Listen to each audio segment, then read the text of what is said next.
यमुना मैया, अब तो दिल्ली में भी राम भक्तों की सरकार आ गई है। यहाँ का विकास होगा, पूरा विकास होगा। जैसे अयोध्या में, जैसे प्रयागराज में, जैसे काशी में, जैसे मां विंध्यवासिनी धाम में आपको दिखाई दे रहा है, यही हर विकास की कार्य यहाँ पर इसी रूप में आगे बढ़ेंगे।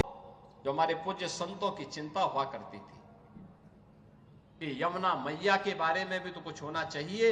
और बहनों और भाइयों, मैं आज आप सबसे कहने के लिए आया हूं, मैं आप सबसे कहने के लिए आया हूं कि यमुना मैया, अब तो दिल्ली में भी राम भक्तों की सरकार आ गई है आदरणीय प्रधानमंत्री जी के नेतृत्व में। तो ये मान करके चलिए कि यमुना मैया भी अब मां गंगा की तर्ज पर अविरल और निर्मल होकर के फिर से 5000 वर्ष पुरानी स्मृतियों को, जब हमारे कृष्ण कन्हैया यमुना मैया की गोद में वहां पर अपने ग्वाल बालों के साथ जब वहां पर डुबकी लगाया करते थे, वह दृश्य फिर से हमें इस भूमि पर देखने को मिलेगा। और यह दिन बहुत दूर अब नहीं रहा। और इसीलिए आज के इस अवसर पर आप सबको मैं होली की अपनी मंगल में शुभकामनाएं देता हूं, बधाई देता हूं। वैसे भी यहां के तीर्थ के बारे में यह मान्यता है कि बरसाना तो साक्षात ब्रह्मा जी का प्रतीक है, नंदगांव भगवान शिव शंकर है और गोवर्धन साक्षात विष्णु है। इन तीनों का संगम हमारी ब्रज भूमि में है। तो कौन ऐसा व्यक्ति होगा जो ब्रज भूमि के रज रज को अपने साथ जोड़ने का और अपने आप को उसके साथ आत्मसात करने का दुर्लभ आशीर्वाद से वंचित रहे। और हम लोग भी उस आशीर्वाद को लेने के लिए आज यहां पर आए हैं। आज के इस अवसर पर, आज जब पिछले कई दिनों से मैं सुन रहा था होली के आयोजनों के साथ अलग अलग जगहों पर अलग अलग कार्यक्रम चल रहे हैं, तो मैंने भी चौधरी साहब से कहा, यहां के माननीय जनप्रतिनिधियों से कहा, मैंने कहा मुझे भी चलना है, कोई तिथि बताइए।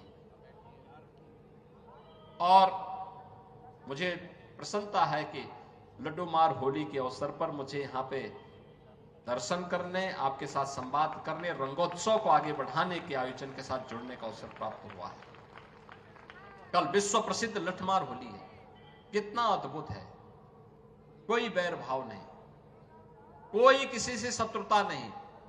होली तो आपसी सद्भाव का त्योहार है, मेल भाव के साथ दूरियां को कम करने का त्योहार है, एकता के सूत्र में जोड़ने का जो संदेश महाकुंभ ने दिया है, होली उसकी पुष्टि करता है, उसको और मजबूती प्रदान करता है।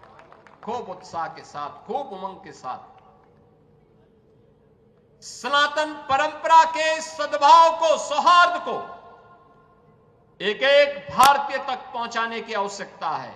और आपको इस बात के लिए आश्वस्त करते हैं, बाकी तो चिंता ये डबल इंजन की सरकार करेगी, आपको चिंता करने की आवश्यकता नहीं। विकास के कार्यों की, अन्य कार्यों की, सुरक्षा है, विकास है, समृद्धि है, संस्कृति है, इन सब की चिंता सरकार करेगी। आप सब अपना आशीर्वाद बनाए रखिए। आप सबको होली की मंगलमय शुभकामनाएं। यह होली का पर्व आपके जीवन में इसी प्रकार से आनंद और उत्साह का संचार करे।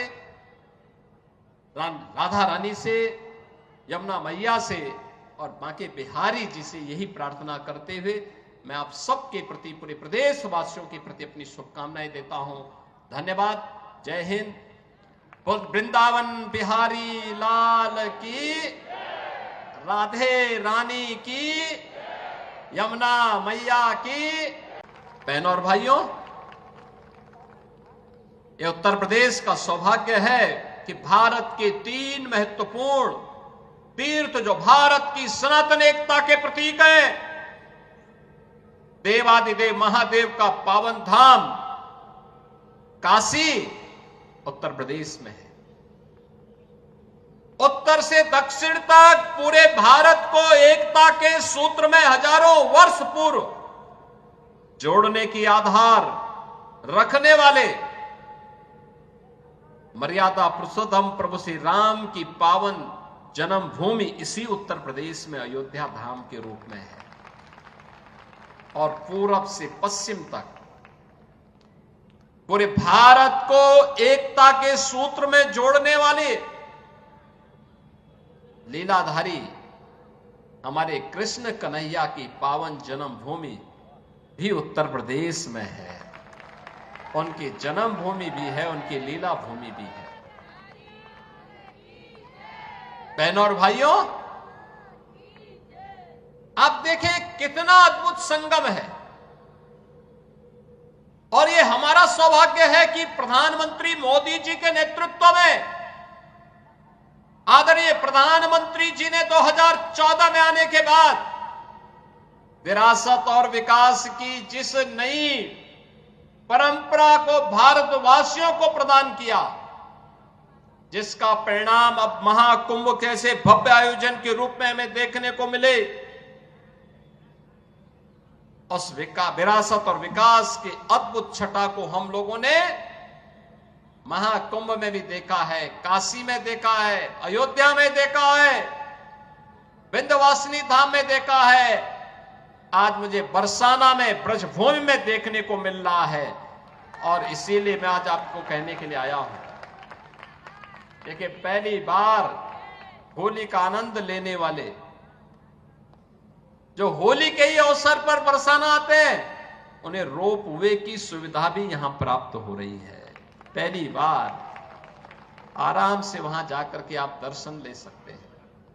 ऐसे ही अन्य तमाम विकास की योजनाओं के साथ हमने पहले जोड़ा है। 100 करोड़ की योजनाएं अभी हमारी चल रही हैं। आदरणीय प्रधानमंत्री जी के नेतृत्व मार्गदर्शन में काशी की कायाकल्प हुई है। अयोध्या में प्रभु रामलला के 500 वर्षों के बाद विराजमान होने के अवसर पर अयोध्या को त्रेता युग की तरह फिर से सुंदरतम नगरियों में से एक बनाने का काम किया है। और अब जब महाकुंभ प्रयागराज के कार्यक्रम को सकुशल संपन्न करने के बाद अब हमें फुर्सत मिली है। यद्यपि यहां कार्य पहले प्रारंभ हो गए थे, लेकिन इस बार हमने बजट में विशेष प्रावधान कर दिया है। और आप आश्वस्त रहिए, बस आप आशीर्वाद देते रहिए, इंतजार करिए। जैसे अयोध्या आज सुंदरतम नगरी बन गई है, हमारा प्रयागराज सचमुच तीर्थों का राजा बनकर के चमकता हुआ दिखाई दे रहा है। दीप्यमान सूर्य की रूप में पूरी दुनिया को दिखाई दे रहा है। महाकुंभ की सफलता उसका एक उदाहरण है। जैसे काशी की कायाकल्प हुई है, अब तो बारी इसी ब्रजभूमि की है। मथुरा, वृंदावन, बरसाना, गोकुल, नंदगांव, गोवर्धन, बलदेव, ये सभी पे विकास के लिए पैसे की कोई सीमा नहीं। मैंने पहले भी कहा, विकास की इन योजनाओं को आगे बढ़ाने के लिए मैंने कहा, होली के अवसर पर राधा रानी के चरणों में इससे बड़ा निवेदन करने का अवसर दूसरा नहीं मिलने वाला है कि मैं होली के अवसर पर, क्योंकि इस समय उनका आशीर्वाद विशेष रूप से इस भूमि को प्राप्त होता है। और इसीलिए इस अवसर पर मैं उनकी चरणों में अपने सभी माननीय जनप्रतिनिधियों के साथ पूज्य संतों के सानिध्य में निवेदन कर लूं और इस बात के लिए आश्वस्त कर लूं कि उनकी कृपा बनी रहे। यहां का विकास होगा, पूरा विकास होगा। जैसे अयोध्या में, जैसे प्रयागराज में, जैसे काशी में, जैसे मां विंध्यवासिनी धाम में आपको दिखाई दे रहा है, यही हर विकास के कार्य यहां पर इसी रूप में आगे बढ़ेंगे।